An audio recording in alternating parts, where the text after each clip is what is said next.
Lição 2: A deturpação da doutrina bíblica do pecado.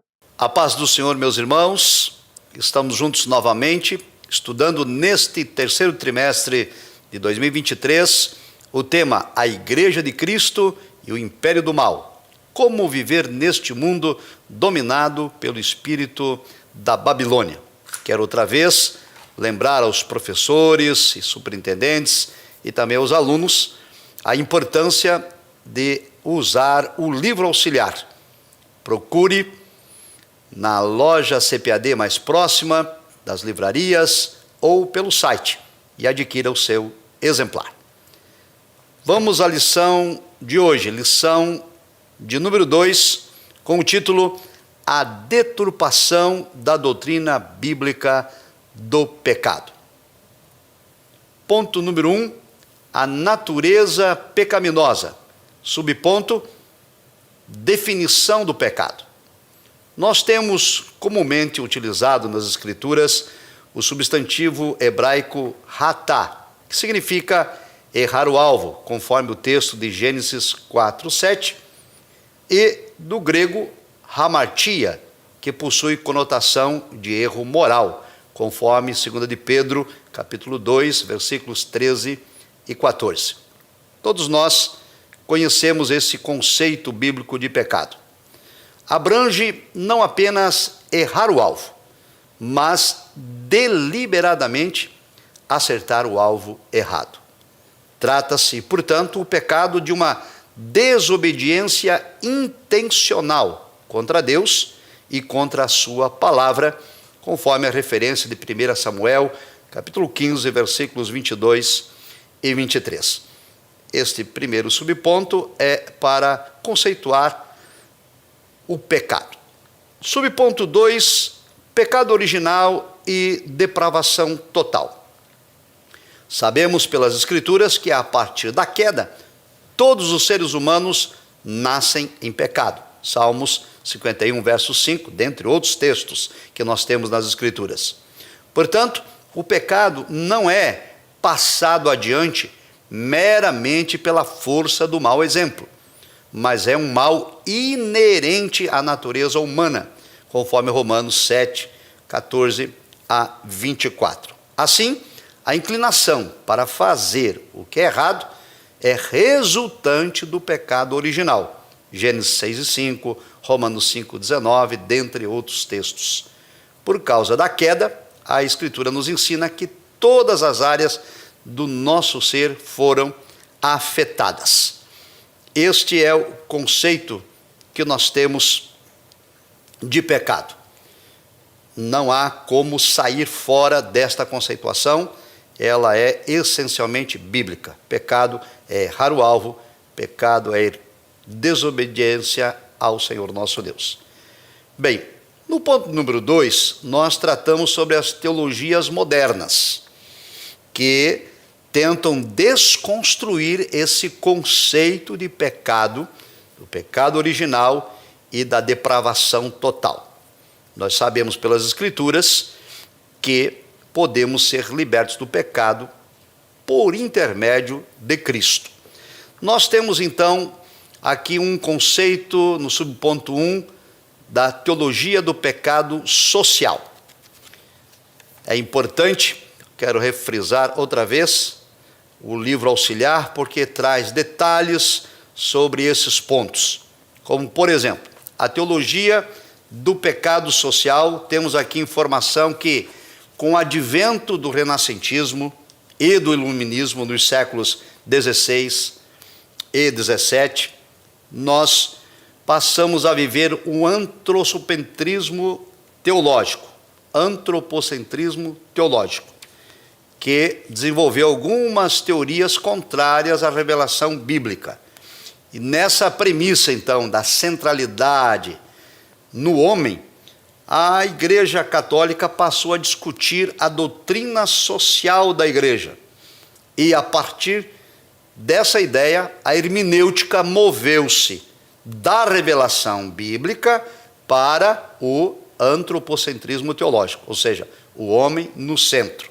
Nessa perspectiva, então, surgiram alguns concílios no catolicismo.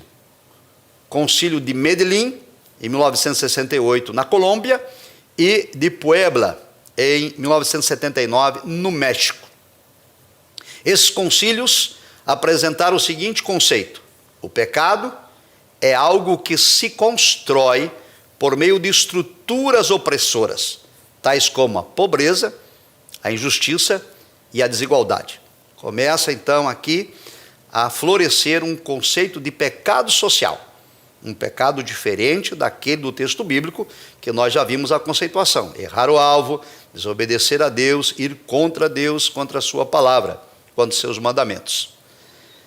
Desse modo, o pecado social deixa de ser tratado no nível da moral e passa a ser tratado no nível econômico e no nível social. O pecado social deixa de abordar a causa para tratar os sintomas. A pobreza, a desigualdade social, as estruturas opressoras, elas são sintomas, são resultados do pecado contra Deus. Mas, infelizmente, a teoria do pecado social abandona o conceito de pecado moral e enfatiza apenas a questão social. Juntamente, então, com essas ideias, nós vamos ter a teologia da libertação. A teologia da libertação, ela possui clara afinidade com as ideias socialistas e comunistas do filósofo alemão Karl Marx e seu companheiro Friedrich Engels. Essa teoria busca a libertação das estruturas opressoras da sociedade. A teologia da libertação, ela vai florescer na década de 70, com Gustavo Gutierrez no Peru e com Leonardo Boff aqui no Brasil. Então, o fazer teológico da teologia da libertação não é centrado nas doutrinas bíblicas para libertar o homem do pecado, mas na indignação para libertar o homem da injustiça social, econômica e cultural. E é desse impulso, então, que surgem teologias de cunho emancipatório, teologias de gênero, teologias de sexualidade, teologia de raças. Surge, então, teologia feminina, teologia homossexual, dentre outras. Por exemplo, na teologia feminina, a ideia é de que as mulheres precisam se libertar da opressão, da estrutura opressora do modelo de família patriarcal, em que o homem é o chefe da família, segundo o texto bíblico. Então, a teologia da libertação diz que a mulher precisa se libertar desta opressão que o homem tem sobre ela. E por aí, sucessivamente, as outras teologias também.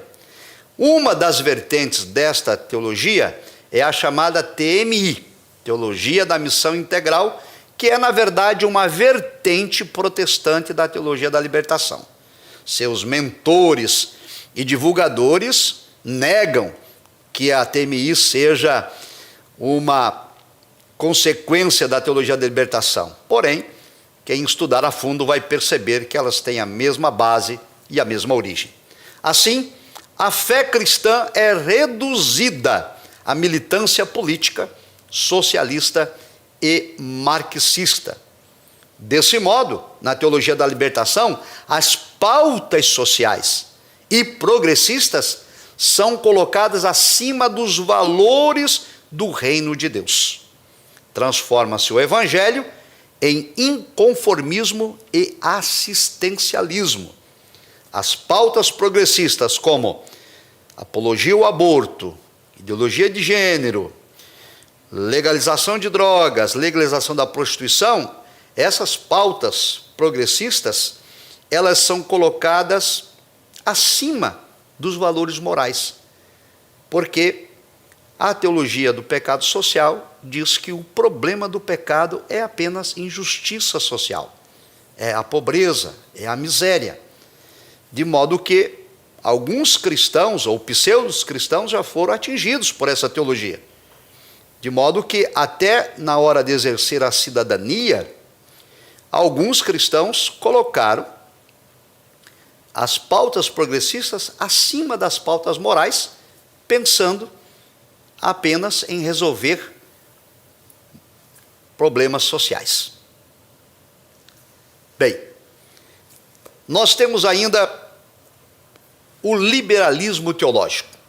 Aqui na obra do livro auxiliar, trazemos também informações importantes sobre o liberalismo teológico, que surge após a Reforma Protestante, a partir de 1517, e o teólogo alemão Friedrich Schleiermacher é considerado o pai do liberalismo teológico.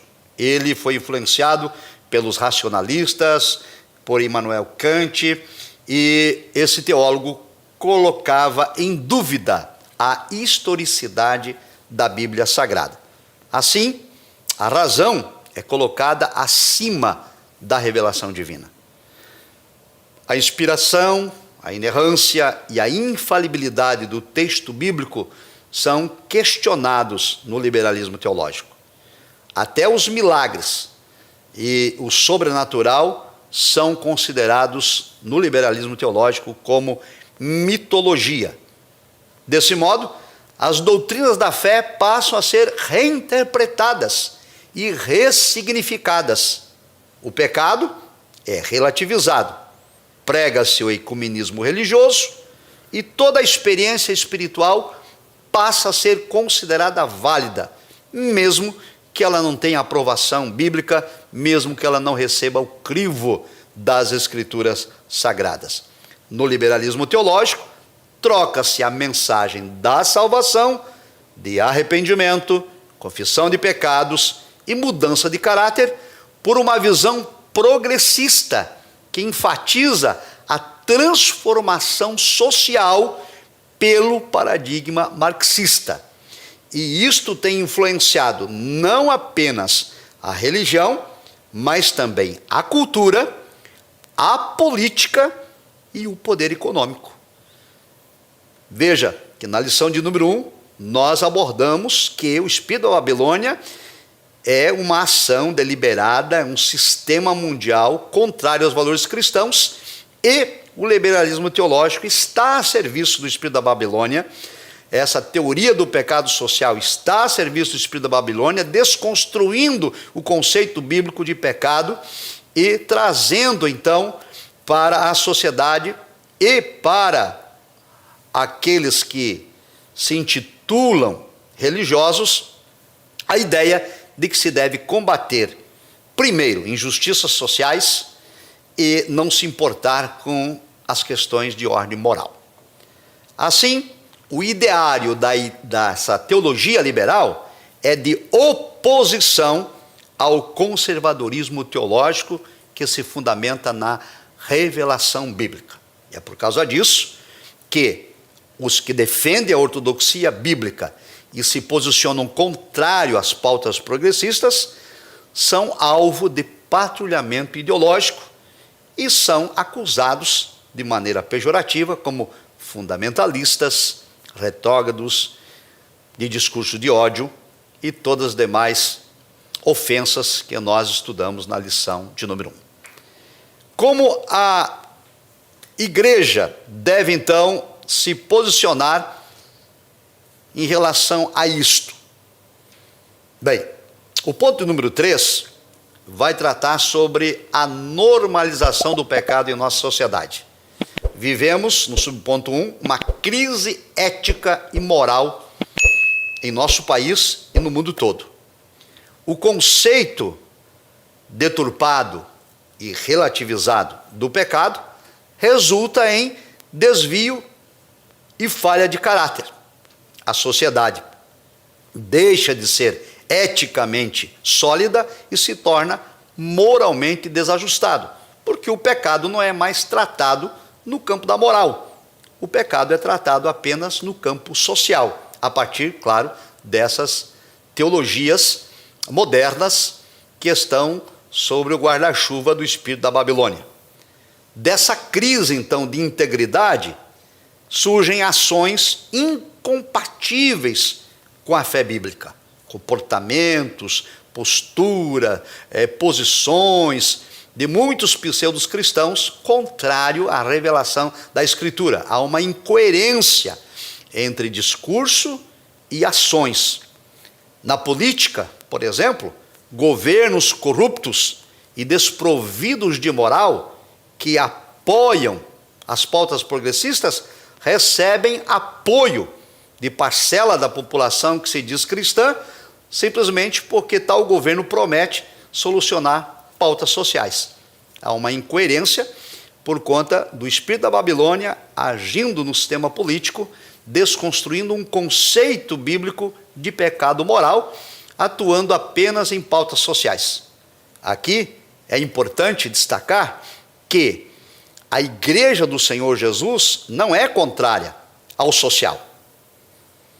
Na verdade, a Igreja do Senhor Jesus é a maior agência de ação social em nosso país e no mundo. São as igrejas que trabalham na assistência dos necessitados. As Assembleias de Deus possuem vários trabalhos nesta área: creches, centros de recuperação, centros sociais de distribuição de agasalhos, de alimentos, de medicamentos, de toda a sorte de apoio. A Igreja do Senhor Jesus precisa trabalhar nesta área social, mas nós não reduzimos a nossa ação ao social. Nós temos por obrigação pregar a mensagem do Evangelho que liberta o homem do pecado. E como resultado da libertação do pecado, o homem também é liberto de estruturas opressoras sociais. Assim, temas progressistas, infelizmente, passam a ser normalizados, tais como a imoralidade sexual, o aborto, o uso de drogas ilícitas e vários textos de referência que os irmãos poderão consultar com os alunos durante a sua aula. Um outro aspecto da normalização do pecado é a imoralidade sexual. Em defesa da liberdade de decisão sobre o próprio corpo, banaliza-se o sexo pré-conjugal, extraconjugal, e se normaliza a chamada homoafetividade. Todas pautas progressistas baseadas em teologias liberais. Ações governamentais, a mídia, a cultura, a arte, o entretenimento se enganjam para fazer da prática imoral algo comum, que deve ser aceito por todos. Uma imposição de uma nova cultura, contrária aos valores cristãos, sempre sob o guarda-chuva do espírito da Babilônia. Eleva-se então a imoralidade sexual ao status de direito fundamental.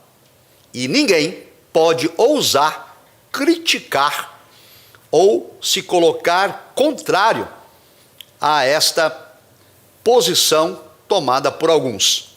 Quem pensa diferente torna-se alvo do ódio da militância e do patrulhamento ideológico que vai tentar desacreditar a fala de quem se posiciona contra, vai tentar macular a reputação de quem tem um discurso diferente e até mover ações penais para cercear a liberdade de expressão de quem pensa diferente do espírito da Babilônia que está dominando a sociedade pós-moderna do qual nós estamos inseridos. Um outro ponto também a se destacar dessa normalização do pecado é a dessacralização da vida. A Bíblia ensina que a vida humana é sagrada e não pode ser violada. Deus é o autor da vida, Ele é que tem autoridade para dar e tem autoridade para tomá-la de volta, e não o homem. Então, ratifica-se que a sacralidade da vida humana tem sua origem em Deus. A origem da vida é divina. Porém, em tempos pós-modernos, o slogan "Meu corpo, minhas regras" reivindica o pseudo-direito da pessoa usar drogas, se prostituir, abortar, cometer suicídio, cometer eutanásia, cometer imoralidade sobre essa égide. Eles dizem, é meu corpo e as regras são minhas. Enquanto a Escritura nos ensina que nós, os cristãos, não temos esse direito, porque o nosso corpo não nos pertence. O nosso corpo pertence a Deus. O nosso corpo é templo e morada do Espírito Santo. Assim, prezados irmãos, esta lição de número 2 pretende trazer um alerta sobre a deturpação do pecado ou do conceito de pecado, que deixa de ser moral para se tornar simplesmente social. Eles ensinam que é preciso libertar as pessoas da opressão das estruturas e que isto que é pecado. Então, por exemplo, a Bíblia Sagrada condena a prática da imoralidade. Nesse sentido, a Escritura condena o adultério, a prostituição, a homossexualidade, a fornicação, a pornografia, a pedofilia, o incesto, dentre outros pecados imorais.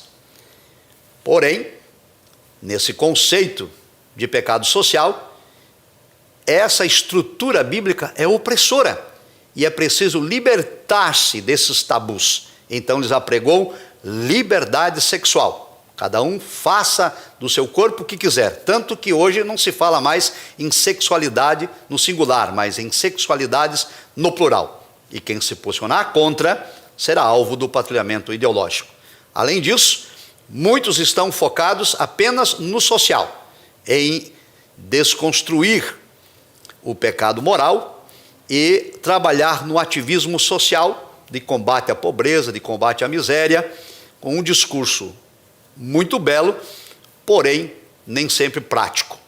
Desse modo, a Igreja de Cristo precisa trabalhar tanto no combate ao pecado de ordem moral, como também suprir as necessidades sociais. Embora a Igreja do Senhor Jesus não tenha falhado nesse ponto. Deus abençoe aos amados irmãos e até a próxima lição. Um abraço, a paz do Senhor.